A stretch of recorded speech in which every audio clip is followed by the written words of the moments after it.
Halo sahabat, Assalamualaikum. Apa kabar? Semoga sehat selalu dan senantiasa berbahagia. Terima kasih sudah subscribe dan selalu setia menyimak video-video SLMT.TV. Semoga Tuhan Yang Maha Kuasa selalu memberikan rezeki yang berlimpah ruah dan juga berkah untuk sahabat-sahabat semua.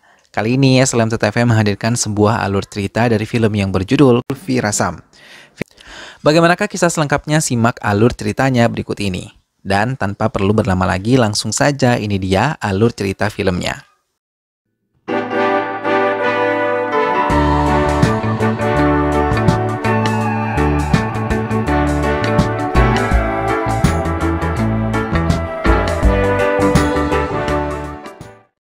Awal cerita di sebuah desa di mana di tempat persidangan sedang memperdebatkan masalah sebuah perayaan festival Tamil. Mereka dari geng lawannya Toku Durai tidak setuju dengan festival tersebut, namun geng Toku setuju. Dan di saat itu Toku belum hadir dalam persidangan tersebut. Tak lama saat mereka saling adu argumen, Toku muncul mengenakan mobilnya saat masuk ke ruangan dan semua orang dengan hormatnya menyambut Toku. Saat Toku berbicara, mereka semua benar-benar terdiam dan menghormati Toku. Keputusan pun akhirnya akan diadakan festival Tamil tersebut. Geng lawan pun siap untuk membantu acara tersebut. Toku adalah seorang ketua yang sangat dihormati di desanya. Semua orang segan dan menghormati Toku. Bahkan di semua hal di desa itu Toku sangat ditakuti juga karena Toku menjaga kestabilan desa dari berbagai kejahatan preman-preman. Di saat perayaan digelar, di sana semua orang sangat terlihat bahagia. Saat ada acara di mana mereka harus bersama pasangannya, namun Toku tak bersama pasangannya dan hal tersebut justru memicu sebuah kesedihan para paman adik bahkan nenek Toku. Nenek Toku mengatakan, sudah 10 tahun, hampir 12 tahun kau ditinggalkan istrimu. Apakah kau sedih akan hal itu? Namun Toku yang ditanya tak menampakkan kesedihan. Aku tahu wajahmu tersenyum namun hatimu sangat menderita. Kau membuat semua orang bahagia namun dirimu sendiri sedang menderita, begitu kata neneknya. Para saudara-saudara Toku akhirnya memberikan sebuah ide untuk datang menjemput istrinya di Mumbai dan mengobati rasa rindunya. Toku berpikir dan akhirnya Toku yang ditemani oleh Merit dan Rosamani pergi ke Mumbai. Di sana mereka menaiki kereta menuju ke Mumbai. Saat di kereta, Toku Durai yang berdiri di depan pintu kereta menikmati hujan. Merit dan Rosamani datang menemui Toku dan meminta kepada Toku untuk menceritakan cerita masa lalunya dulu 10 hingga 12 tahun yang lalu. Dulu Toku merupakan orang muda yang sukses di desanya, bahkan preman yang sangat ditakuti oleh semua orang di desanya. Saat itu Toku sedang mengejar preman. Dan saat itu ia membuat sebuah mobil berhenti, ternyata itu adalah rombongan dokter yang akan bertugas untuk desa di tempat Toku. Di sana Toku kemudian menghajar preman-preman itu karena telah membuat arak ilegal di desa tersebut.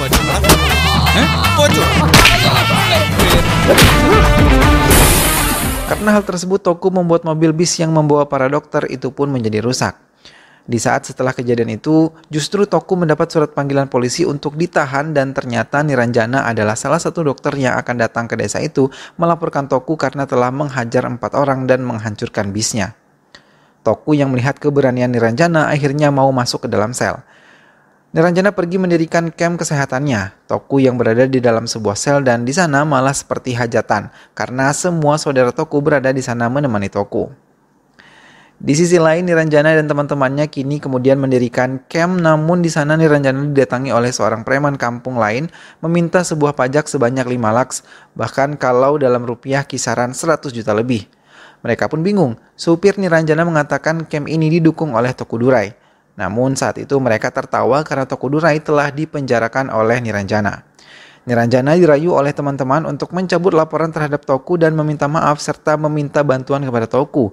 Niranjana dan teman-temannya datang ke kantor polisi. Di saat itu Niranjana mencabut laporan yang diberikan kepada Toku, namun saat itu Niranjana tidak meminta maaf bahkan tidak meminta bantuan kepada Toku.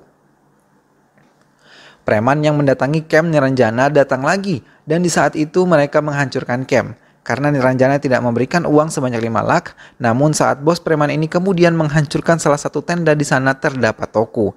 Preman ini kaget dan memberhentikan aksi mereka itu dan mereka meminta maaf serta memberitahu bahwa mereka ke tempat itu mau berobat.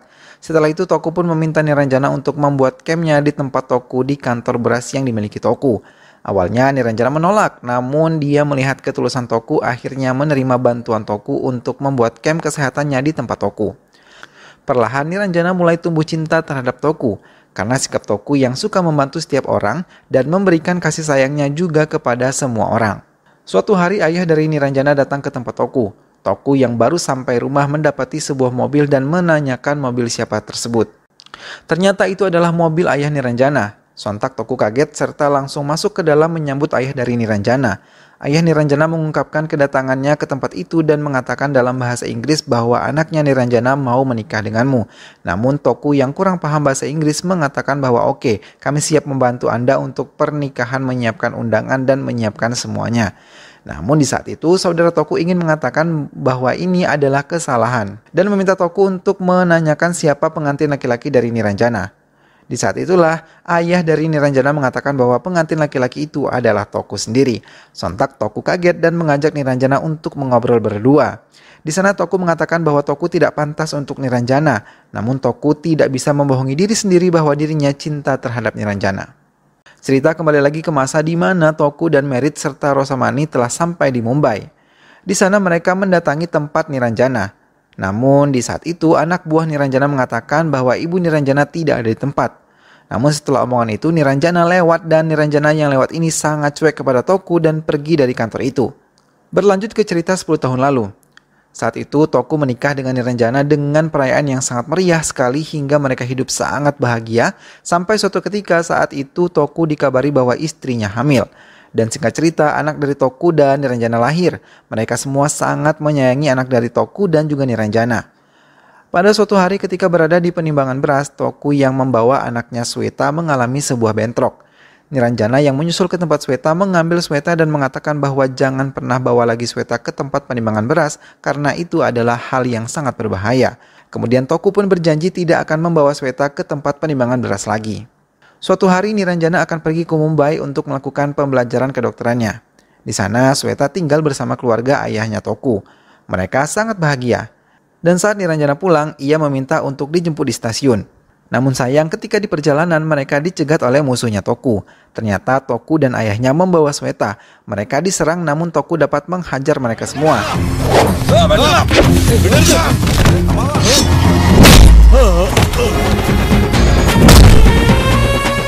Sayang, Sweta saat itu terkena sambit dan tidak disadari oleh Toku. Toku yang kemudian mendatangi stasiun namun Niranjana tidak ada di sana. Akhirnya Toku dan ayahnya pulang membawa Sweta saat sampai di rumah. Niranjana mengambil Sweta, namun kepala Sweta lemas. Ternyata di sana baru diketahui bahwa kepala Sweta telah disambit oleh musuhnya tadi. Tanpa pikir panjang mereka membawa Sweta ke rumah sakit dan di sana Sweta mendapat perawatan. Dari situ Niranjana merasa tidak tahan akan apa yang dialami dan mengatakan kepada Toku bahwa dia akan membawa Sweta ke Mumbai untuk menghindari semua ini. Ia meminta agar jangan pernah mengganggu hidupnya lagi. Dari situlah kecuekan si Niranjana kepada Tokudurai terjadi. Cerita pun kembali ke masa saat ini. Saat itu Toku mengetahui bahwa Niranjana telah tidak memedulikannya. Tidak ada harapan untuk mereka bisa bersatu kembali. Toku kemudian pergi ke terminal untuk pulang ke kampungnya. Di mana saat ini Sweta sudah beranjak dewasa dan saat itu Sweta yang mau pulang kampung ke rumah kantor ibunya. Ketika di jalan Sweta dikejar oleh preman-preman yang tidak tahu itu siapa dan Sweta menelpon ibunya. Ternyata justru supir dari Sweta meninggalkan Sweta di pinggir jalan dengan mobilnya. Niranjana kemudian menelpon Tokudurai dan mengatakan apakah ini cara Anda untuk mengambil Sweta darinya? Dia berada di sebuah jalan sedang dikejar preman. Toku yang merasa tidak melakukan apa-apa tahu bahwa Sweta sedang dalam bahaya. Akhirnya Toku menyusul Sweta di tempat itu dan saat datang akhirnya Sweta diselamatkan oleh Tokudurai. Preman-preman itu dihajar oleh Toku hingga KO.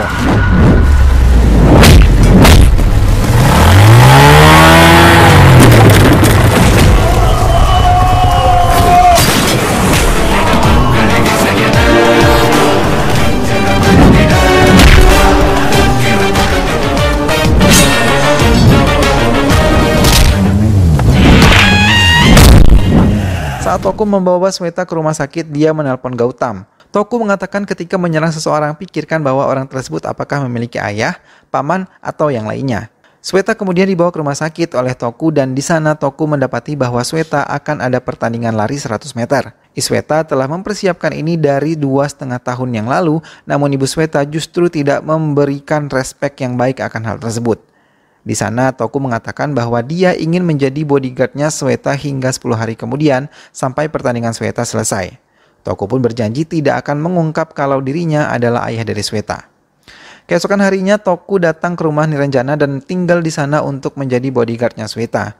Mulai saat itulah Toku menemani Sweta kemana-mana. Saat pulang dari latihan, Sweta ditanya oleh Toku kenapa dia bisa berlari begitu cepat. Sweta menjawab itu semua karena ayahnya. Dan Sweta sangat membenci ayahnya karena setiap aku lari aku meluapkan emosiku dan menginjak orang yang aku benci. Hati Toku terasa sangat sakit mendengar hal tersebut. Namun Toku mengontrol emosi. Toku kemudian keluar dari mobil. Sweta tersenyum dan mengatakan apakah boleh ia main hujan. Toku pun kemudian mengajak Sweta main hujan. Mereka bermain dan juga bersenang-senang dan justru sehingga emosi Toku terobati dengan kondisi itu. Saat pulang ke rumah, Toku dan Sweta kena marah oleh Niranjana. Dan di sana mereka diinterogasi oleh Niranjana. Namun hal itu justru membuat Toku senang dapat merasakan hangatnya cinta lagi. Walau diomoli Niranjana, dia tidak peduli, namun saat itu Toku berpikir bahwa ada yang akan membunuh anaknya, tetapi Toku tidak tahu siapa dia. Di sisi lain, Gautam mendatangi kantornya dan dia mendapati sebuah informasi bahwa Sweta telah dilindungi oleh ayahnya selama ini. Mengetahui semua informasi terkait Tokudurai bahwa Tokudurai dari desa kecil dari selatan Tamil Nadu, nampaknya si Gautam justru meremehkan si Tokudurai. Malam itu saat Sweta akan pergi ke pesta dan menelpon ibu meminta izin untuk pergi ke pesta teman baiknya, namun di saat itu ibunya tidak mengizinkan Sweta. Tapi dia berbicara kepada Toku dan Toku mengizinkannya untuk pergi ke pesta. Saat di perjalanan, Toku mengetahui bahwa dia diikuti. Karena Toku tahu bahwa ada orang yang akan membunuh Sweta, saat sampai di pesta, Toku berbicara dengan saudaranya yang ada di pesta bahwa Toku harus melibatkan Sweta untuk mengetahui siapa yang akan membunuhnya. Dan di saat itu benar saja para preman berdatangan untuk membunuh Sweta, dan di saat Toku menghajar dengan diam tanpa diketahui oleh Sweta,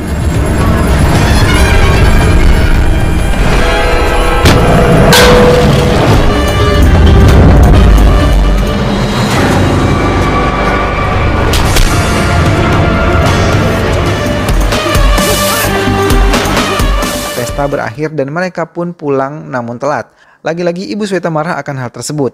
Namun Sweta dan Toku sudah sepakat akan memiliki jawaban yang sama apabila ditanya oleh ibunya. Akhirnya Sweta lari dan istirahat pada malam itu. Toku mencari tahu identitas preman itu dan Toku menemuinya di sebuah tempat gula dan di sana Toku masuk lalu menghajar preman itu hingga memberitahu siapa yang menyuruh dirinya membunuh Sweta. Setelah mendapatkan siapa pelaku, maka malam itu juga Toku beserta Mary dan juga Rosemani mendatangi laki-laki ini saat di sebuah ranjang, lalu mereka membangunkannya dan menanyakan siapa dalang yang akan membunuh Sweta. Namun di saat itu dia tidak mau mengaku hingga Toku membuat kepalanya dicelupkan ke dalam bathtub. Hingga akhirnya dia memberikan sebuah nama, Gautamlah yang meminta semuanya. Keesokan harinya di kantor Gautam saat semua orang sedang beraktivitas di kantor itu, Rosamani membuat alarm kebakaran berbunyi. Hingga saat itu kemudian mereka semua keluar dari gedung tanpa terkecuali si Gautam. Dan di sana Gautam justru dibawa oleh Rosamani ke sebuah kedai teh. Kemudian di sana sudah ditunggu oleh Tokudurai. Diajaklah ngobrol si Gautam ini oleh Tokudurai terkait masalah pembunuhan anaknya dan di sana Gautam malah mengancam bahwa kau tidak tahu aku siapa, aku pemilik perusahaan terbesar dan terkaya di tempat itu, sedangkan Anda adalah orang kampung biasa. Namun Toku tidak gentar sedikit pun dengan gertakan Gautam. Justru Toku mengatakan, jangan pernah lagi berniat membunuh anakku, atau jika tidak Anda akan mati. Lalu Gautam pun pergi dari tempat itu. Keesokan harinya di kantor Gautam sedang mengalami masalah di mana poin sahamnya sedang turun 47 poin. Dan itu terjadi karena ada seorang yang mengambil proyek yang harusnya proyek itu adalah miliknya.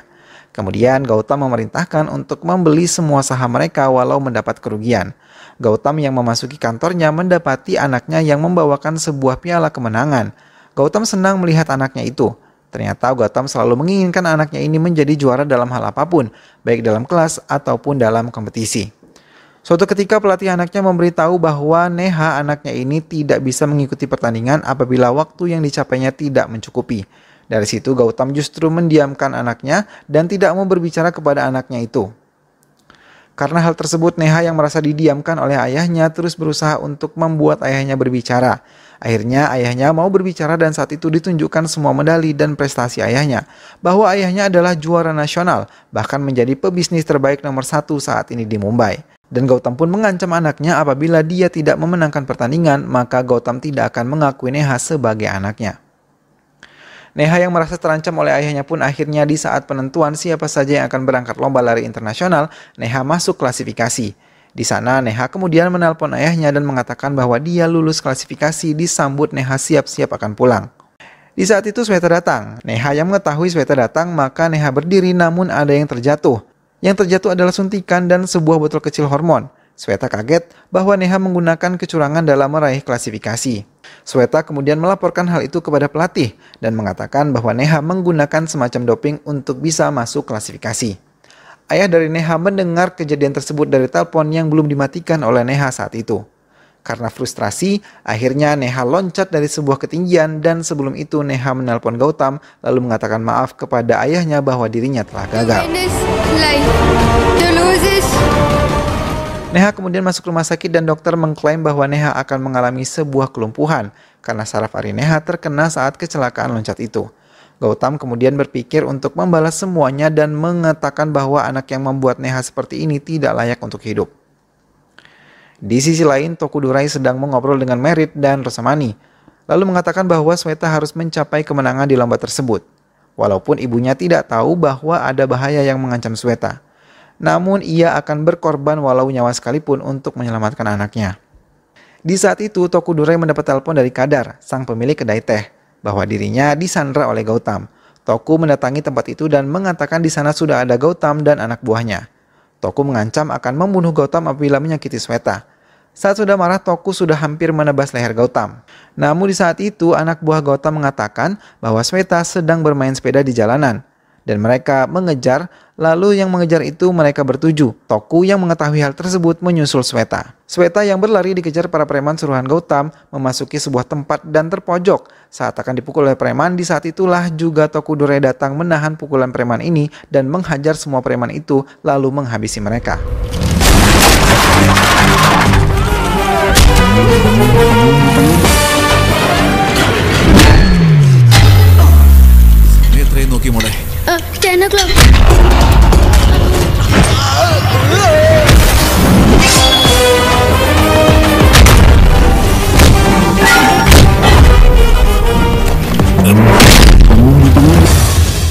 Saat akan pulang, Sweta dinasihati oleh Tokudurai bahwa dirinya tidak boleh melawan ibunya karena orang yang melawan ibu hidupnya tidak akan pernah berjaya.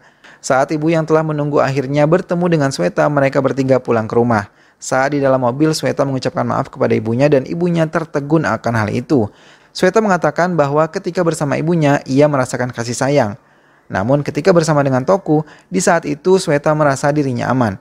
Mereka semua terdiam akan hal itu dan mobil melaju hingga mereka sampai ke rumah. Neha yang berada di rumah sakit ternyata saraf neurologi yang terjadi gangguan dan membutuhkan waktu 3 bulan untuk bisa memulihkannya, namun tidak bisa sembuh secara total. Di sisi lain, Tokudurai bersama Sweta dan juga ibu Sweta pergi untuk pertandingan Sweta. Namun di saat itu Sweta merasa sedih ketika Toku mengatakan dirinya banyak saudara, namun Sweta hanya sendiri. Maka Toku mengambil teleponnya dan mengatakan anggaplah saudaraku juga merupakan saudaramu. Dengan gembira, Sweta menelpon nenek di kampung dan sebetulnya mereka itu adalah nenek kandung Sweta. Hal itu dilihat oleh ibu Sweta langsung dan Tokudurai dipanggil oleh ibunya Sweta. Saat itu Sweta sendirian, tiba-tiba Toku melihat mobil akan menumbur Sweta. Namun Tokudurai dengan sigapnya menolong Sweta dan Tokudurai lah yang tertabrak. Di saat itu Tokudurai langsung dibawa ke rumah sakit dan Sweta bingung kenapa ibunya sangat sedih melihat Tokudurai masuk rumah sakit dengan kondisi terluka. Sweta kemudian melihat ibunya berbicara kepada Merit dan Rosamani bahwa Sweta harus ke USA karena apabila Sweta di sini dia tidak akan aman. Namun Merit dan Rosamani mengatakan bahwa demikian usaha Sweta selama ini akan sia-sia. Sweta yang mendengar itu kemudian mendatangi Tokudurai di dalam kamarnya. Tokudurai yang sedang tertidur. Kemudian Sweta berbicara bahwa Sweta akan dikirim ke USA dan hatinya merasa sakit karena dirinya tidak bisa ikut bertanding. Namun Sweta pun mengatakan akan lebih sakit apabila melihat sakit yang paman derita karena dirinya. Sweta dan ibunya pergi ke bandara untuk check-in pergi ke USA. Saat itu ibu dari Sweta melakukan check-in online, namun saat kembali ke mobil ibu Sweta tak mendapati Sweta di mobil lagi. Ternyata Sweta dibawa oleh Tokudurai untuk pergi bertanding lari. Namun saat sebelum sampai di tempat, mereka menjemput Neha untuk ikut melihat pertandingan. Hal itu tidak diketahui oleh ayahnya Gautam. Saat akan memasuki stadion pertandingan di lapangan kecil, ayah Neha datang dan menghajar Tokudurai. Sweta dan ibunya disuruh pergi ke stadion untuk melakukan pertandingan sedang Tokudurai akan menahan Gautam di situ. Anak buah Gautam pun terus memukuli si Tokudurai. Sweta yang merasa curiga pun menanyakan kepada ibunya siapa Tokudurai itu. Mengapa dia rela mati untuk dirinya dan juga ibunya. Ibunya diam dalam linangan air mata dan di situ pun ibunya Sweta mengatakan bahwa Tokudurai adalah ayah kandungnya. Di saat itu mereka pergi ke pertandingan dan di pertandingan itu pun hadir Neha di atas kursi rodanya. Pertandingan lari internasional pun dilakukan saat itu. Sweta merasa bersalah kepada ayahnya. Hal ini membuat Sweta melambat dan berada di urutan yang kesekian. Namun di sela-sela itu Toku Durai datang dan memberikan semangat walau dalam kondisi berdarah. Sweta kembali bersemangat dari situ dan akhirnya Sweta memenangkan perlombaan itu. Di saat itulah juga Neha yang merasa senang memberikan sebuah tepuk tangan kepada mereka semua. Di saat yang bersamaan Gautam datang akan menghajar si Toku Durai, namun di saat itu Gautam melihat anaknya yang tepuk tangan lalu dia menghampiri anaknya yang mengalami perubahan yang begitu cepat. Sweta yang memenangkan itu menangis dan dengan hal itu juga Sweta memanggil Toku Durai dengan ayah. Toku Durai yang mendengar hal itu menghampiri Sweta dan memeluknya, lalu Toku pun mencium kening anaknya.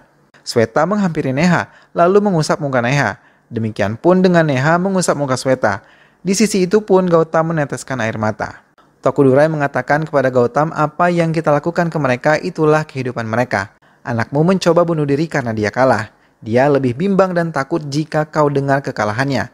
Jadi dia buat keputusan begitu. Mereka berumur di bawah 18 tahun.